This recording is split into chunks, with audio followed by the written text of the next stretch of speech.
Ria, I have something important to discuss with you. What is it? It's important. What time are you coming home tonight? I'm out now, so I don't think I'll be home until very late. Can we speak tomorrow? Where are you and what are you doing? I'd like you to come home as soon as possible so that we can talk. It's really important that we talk tonight. But I told you I'm out. Can't this wait? Or better yet, can you speak to Kevin about it? By the way, are you at the house right now? I am. I'll be waiting for you at my parents' house. I want you to come home as soon as possible. Where's Kevin today? He's still at work and hasn't come home yet. Where are you now? Do I have to tell you that? I don't think that's something that I need to share with you. Where you go is not my business, but if it's not that important, I'd like you to prioritize family today. I'd like you to come home right away. What's going on? If it's so urgent, can't you just tell me now? Fine, I'll ask you over chat. What did you do with my father's bank book? Huh? What bank book are you talking about? You know what I'm talking about, right? The fact that you're lying about it means that you're guilty. I was shocked to find out what you did, and used all of his money without asking for permission. I have no idea what you're talking about. You're being ludicrous. Can you ask Kevin about it? Don't involve Kevin. We know that you did it on your own. If you're not going to confess, we could just report it to the police. Is that a threat? Why are you making such a big deal about a lost bank book? Your father has gone senile and he probably lost his bank book. I'm sure of it. I'm sure he's not even looking for it. My father is not senile, and he also suspects that you took his bank book from him. You don't know that he's senile because you don't live with him. He's very forgetful these days. The issue is not whether my father is forgetful or not. We found the missing bank book in your room. What? Well, if you found it, what's the problem? The room also belongs to Kevin. I'm not the only one that uses that room. How could you go into our room without permission? That's an invasion of privacy. You're the one committing a crime here, not me. You don't seem to get it. My father called me to say that his bank book was missing, and then I spoke to Kevin about it. So you already spoke to Kevin then?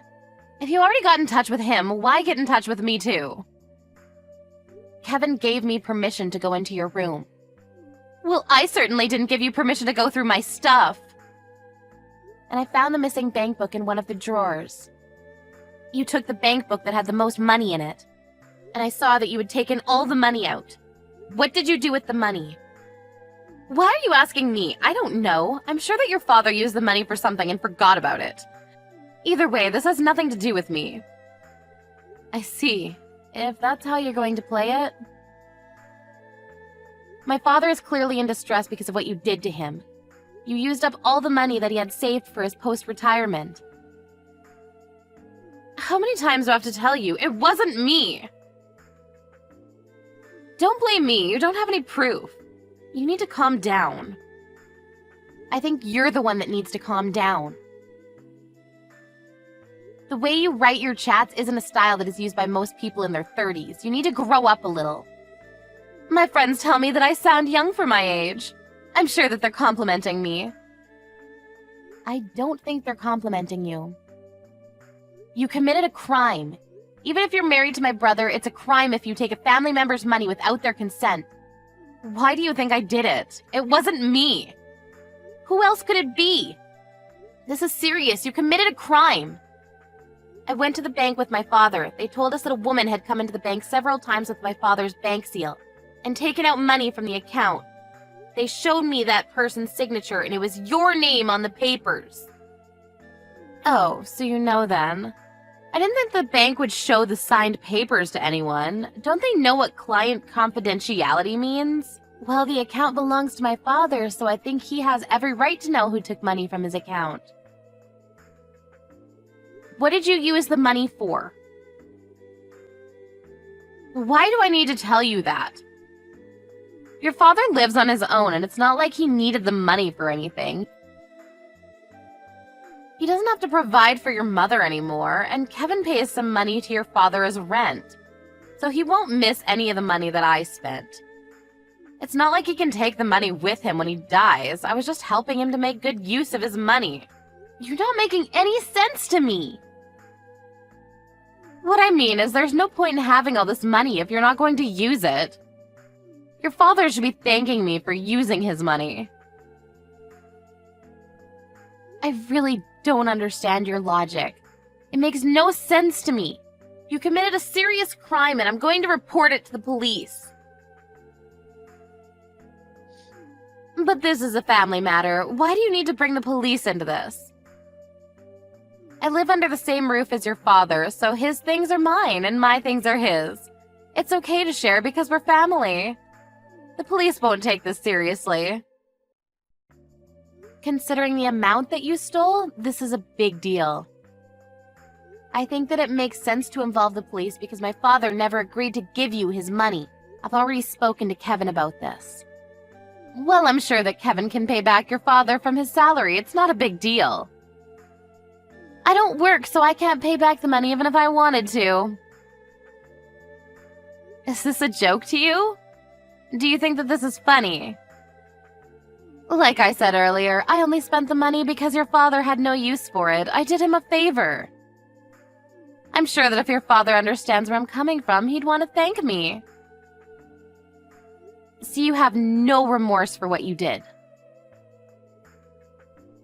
You stole money and you have the nerve to say that you did something good?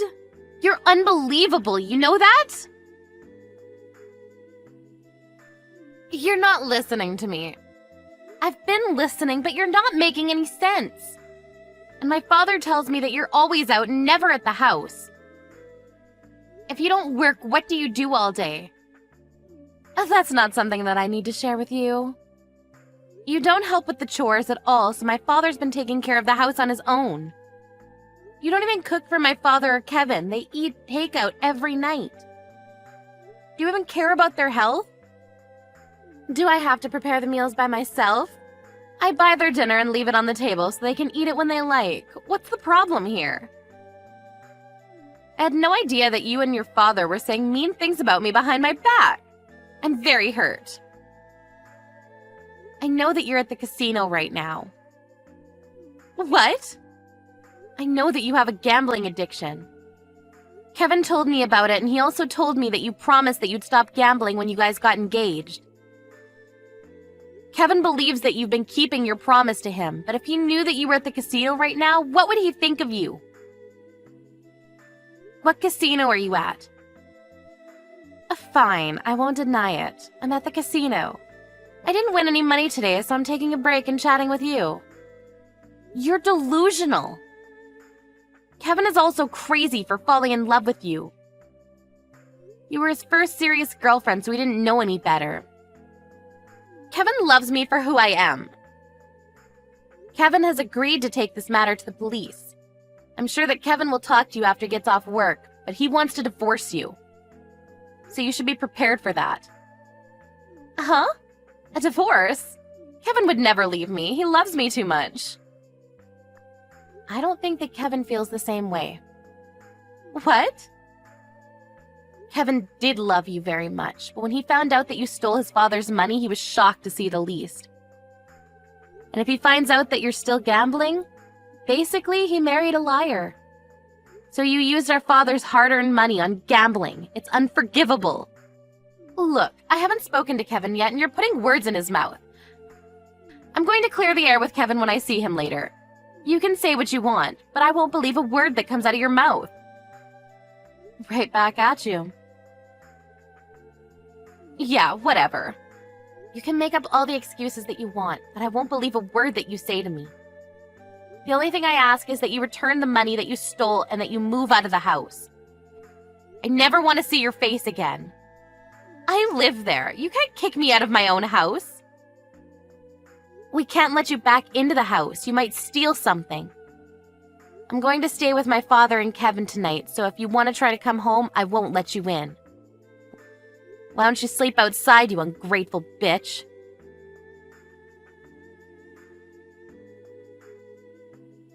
Rhea came home from the casino, but her sister-in-law Ariel wouldn't let her into the house. She was taken to the police station after Ariel called the police on her. Kevin apologized to his father for what his wife had done.